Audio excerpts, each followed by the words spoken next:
নমস্কার বন্ধুরা, আপনারা সবাই কেমন আছেন? আশা করি সবাই ভালো আছেন, সুস্থ আছেন।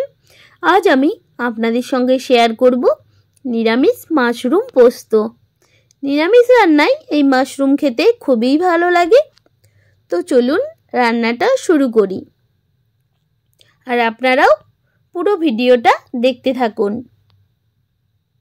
এখানে আমি 400 গ্রাম মাশরুম ছোট করে কেটে নিয়েছি। আর লাগছে দুটো মিডিয়াম সাইজের আলু, এটাও আমি কিউব করে কেটে নিয়েছি। আর একটা টমেটো কুচি, সামান্য আদা বাটা, সামান্য পোস্ত বাটা, সামান্য পরিমাণে লঙ্কার গুঁড়ো, সামান্য পরিমাণে হলুদ গুঁড়ো, আর লাগছে স্বাদ মতো নুন। এরপর আমি একটা কড়াই দিয়ে দিলাম সরিষার তেল। তেলটা ভালোভাবে গরম হয়ে গেছে। দিয়ে দেব কেটে রাখা আলু। আলুটা আমি ভালোভাবে নাড়াচাড়া করে নেব। তারপর দিয়ে দেব সামান্য পরিমাণে নুন,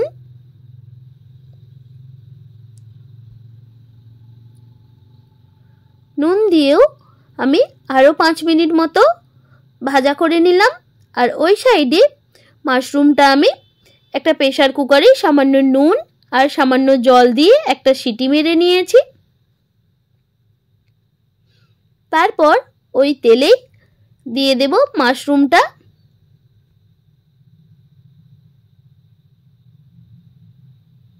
মাশরুমটা আমি একটা ঝুড়িতে জলটা ঝরিয়ে নিয়েছিলাম। এরপর মাশরুমটাও 10-15 মিনিট মতো ভেজে নেব। 10-15 মিনিট হয়ে গেছে, মাশরুমটাও ভাজা হয়ে গেছে। এবার একটা পাত্রে নামিয়ে নেব। তারপর ওই কড়াই দিয়ে দেব সামান্য পরিমাণে তেল, দিয়ে দিলাম কেটে রাখা টমেটো, তারপর দিয়ে দেব স্বাদ মতো নুন। তারপর টমেটোটা ভালো করে নাড়াচাড়া করে নেব একবার। তারপর দিয়ে দেব বেটে রাখা আদা। আদাটাও আমি ভালোভাবে মশলার সঙ্গে মিশিয়ে নিচ্ছি। এইভাবে কন্টিনিউ নাড়াচাড়া করে নেব, না হলে মশলাটা পুড়ে যাওয়ার ভয় থাকে।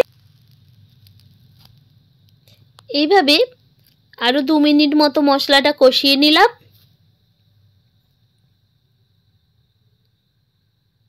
তারপর দিয়ে দেব বেটে রাখা পোস্ত।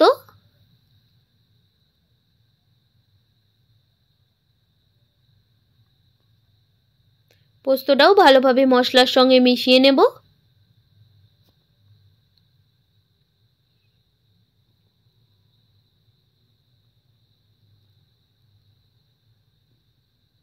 তারপর দিয়ে দেব সামান্য পরিমাণে হলুদ গুঁড়ো। হলুদ গুঁড়োটাও ভালোভাবে মশলার সঙ্গে মিশিয়ে 2 মিনিট মতো মশলাটা কষিয়ে নিলাম। তারপর দিয়ে দেব ভেজে রাখা মাশরুম আর ভেজে রাখা আলু। এটাও আমি ভালোভাবে মশলার সঙ্গে মিশিয়ে নেব। এইভাবে 5 মিনিট মতো নাড়াচাড়া করে নেব।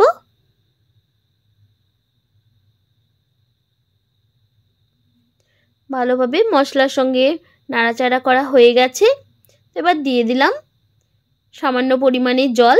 এখানে আমি 1 বাটি মতো জল ইউজ করেছি।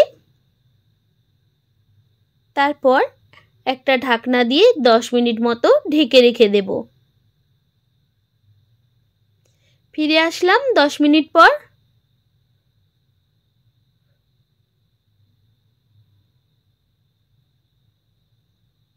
আবারও নাড়াচাড়া করে নিলাম। জলটা অনেক শুকিয়ে গেছে। এবার আমি আমার মেয়ের জন্য কিছুটা নামিয়ে নেব। তারপর দিয়ে দেব লঙ্কার গুঁড়ো। আপনারা হয়তো সবাই খেয়াল করেছেন, এখনো পর্যন্ত আমি কোনো রকম লঙ্কা ইউজ করিনি। মেয়ের জন্য নামিয়ে দিয়ে দিলাম লঙ্কার গুঁড়ো।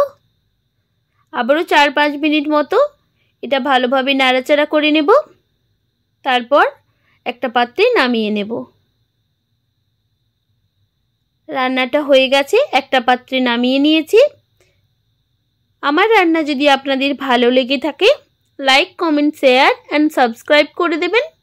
পাশে থাকা বেল আইকনটাও অবশ্যই দাবিয়ে দেবেন যাতে নোটিফিকেশনটা আপনাদের কাছে সবার প্রথমে পৌঁছে যায়। আর ভালো থাকবেন, সুস্থ থাকবেন। ফিরে আসছি নতুন কোনো ভিডিও নিয়ে।